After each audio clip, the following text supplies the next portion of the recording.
Selamat datang di channel Ye Chen Ping Mania. Terima kasih pada Tuan Rahim Awang dan Tuan Mohriduan yang sudah berlangganan di channel Ye Chen Ping Mania. Semoga dilancarkan rezekinya dan diberikan umur panjang yang penuh keberkahan. Terima kasih kepada semuanya yang sudah like dan subscribe. Semoga selalu diberikan kesehatan dan kesuksesan. Naga tak terkalahkan bab 7404 sampai bab 7405. Lautan kesadaran bagaikan sebuah tempat yang sudah lama dia dengar tetapi belum pernah punya kesempatan untuk mengunjunginya. Seperti surga tersembunyi yang muncul setelah berliku-liku, ia memikat jiwa. Song Ruyu, yang telah menjalani jalur kultivasinya selama 2 tahun, sangat berbakat. Namun pemahamannya tentang energi spiritual dan kultivasinya masih terbatas, tidak ada seorang pun yang benar-benar membimbingnya. Dia selalu ingin menjelajahi laut kesadarannya tetapi tidak pernah dapat memahami jalannya. Sekarang, mendengar bahwa Ye Chen akan membimbingnya untuk menemukan laut kesadarannya, hatinya melonjak karena kegembiraan, dan dia berkata dengan hormat, "Terima kasih, Tuan Ye, karena telah memberiku kesempatan ini." Ye Chen mengangguk dan berkata, "Aku akan menggunakan anggur putih untuk menuntun penglihatan batinmu, membiarkan energi anggur menuntun indera ketuhananmu lebih dalam, menunjukkan kepadamu jalan sejati penglihatan batin, tapi indera ketuhananmu tidak cukup kuat. Mengandalkan kekuatanmu sendiri, akan sulit untuk menyelami lebih dalam waktu singkat, jadi biarkan indera ketuhananmu mengikuti energi anggur.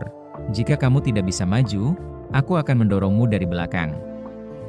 Indera keilahian seseorang sendiri mungkin tidak mencapai laut kesadaran, tetapi alkohol secara alami mampu. Alkohol dapat membuat syaraf mati rasa, mengubah laut kesadaran menjadi kabur dan kacau, entah peminumnya dapat merasakannya atau tidak. Alkohol tidak menghentikan dirinya untuk menembus langsung ke laut kesadaran.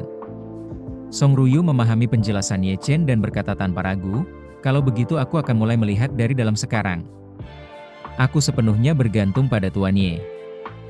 Ye Chen mengangguk, lalu menyuruh Song Ruyu duduk bersila di karpet ruang tamu. Begitu dia memulai penglihatan batinnya, dia dengan lembut meletakkan tangannya di titik nadi pergelangan tangan kanannya.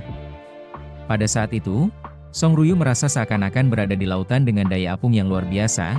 Energi yang dibentuk oleh alkohol tidaklah kuat, namun kepadatannya melampaui lautan, sehingga energi ini seperti kerikil-kerikil kecil yang tenggelam dengan mudah ke dasar laut.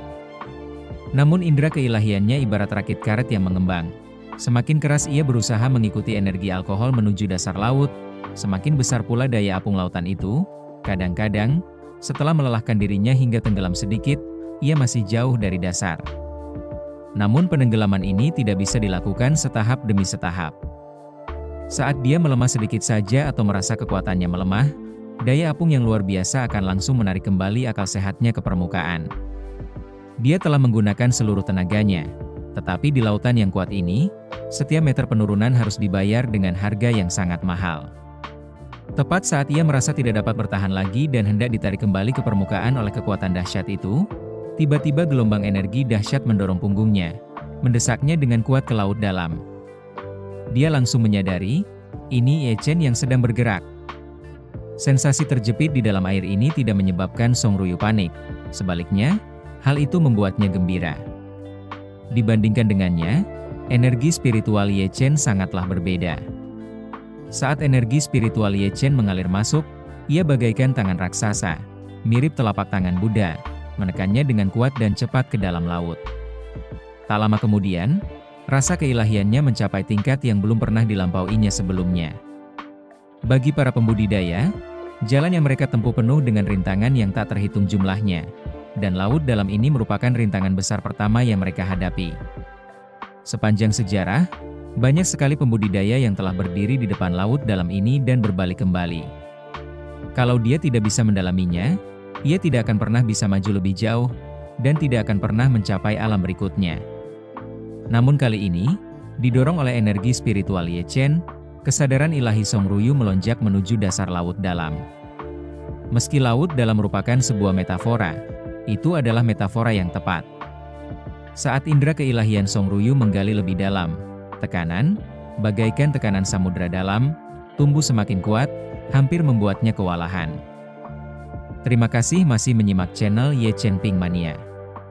Pada saat tertentu, ia menanggung tekanan yang begitu besar sehingga seluruh kesadarannya terasa seakan-akan bisa hancur setiap saat. Namun, untungnya, Ye Chen ada di sana untuk melindunginya. Tepat saat dia merasa tidak tahan lagi, suara Ye Chen bergema di benaknya, "Jangan khawatir, aku melindungimu." Seketika, Song Ruyu merasakan gelombang energi spiritual yang kuat melingkupi indera keilahiannya, bagaikan kain lampin yang membungkus bayi, membungkusnya sepenuhnya, memenuhinya dengan rasa aman yang luar biasa. Kemudian, Song Ruyu merasakan indera keilahiannya dibimbing oleh Ye Chen ke dasar laut dalam. Dia mengira bahwa untuk dapat memahami lautan kesadaran, dia harus mencari secara perlahan di dasar laut. Namun, betapa terkejutnya dia, saat indera keilahiannya menyentuh dasar laut, seluruh dunia berubah secara dramatis. Dasar laut tiba-tiba menjadi langit dunia lain. Seolah-olah dasar laut memiliki lorong yang mengarah langsung ke alam lain, menariknya keluar dari laut dan menuju ke langit di atas samudera biru luas. Seluruh ruang tampak seperti dunia yang hanya memiliki langit dan laut. Langit tampak sunyi senyap, tanpa sehelai awan pun, sementara laut biru di bawahnya tampak tenang, hanya ada riak-riak sesekali, seolah-olah ada sesuatu yang jatuh ke dalamnya. Suara Ye Chen terdengar lagi, "Nona Song, ini adalah laut kesadaran Anda." Song Ruyu tercengang, tidak dapat menahan diri untuk bertanya kepada Ye Chen melalui pikirannya, "Tuan Ye, apa bedanya laut kesadaran ini dengan laut dalam itu?"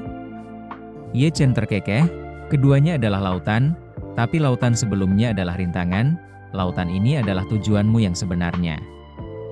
Lanjutnya, lihatlah riak-riak kecil di permukaan laut kesadaranmu, itu adalah efek alkohol, kondisi fisikmu jauh lebih unggul daripada orang biasa. Jadi dampak alkohol pada laut kesadaranmu sangat minimal. Jika orang biasa mabuk, laut kesadarannya akan seperti tsunami, bergolak hebat. "Oh, begitu," seru Song Ruyu dengan takjub. "Jadi, apakah memasuki laut kesadaran membuat kultivasi menjadi 2 kali lebih efektif?" "Tepat sekali." Ye Chen tersenyum, "Mengolah indera ketuhananmu di sini tidak hanya memperkuat energi spiritualmu tetapi juga sangat meningkatkan persepsimu." Sambil menahan kegembiraannya, Song Ruyu bertanya, "Tuan Ye, apakah saya memerlukan bantuan Anda untuk memasuki laut kesadaran saya lagi?" Ye Chen tertawa, "Laut dalam yang menghalangimu tidak selalu ada di sana. Begitu kau berhasil melewati rintangan ini, seolah-olah kau telah menaklukkannya. Rintangan itu tidak akan ada lagi." "Benarkah?"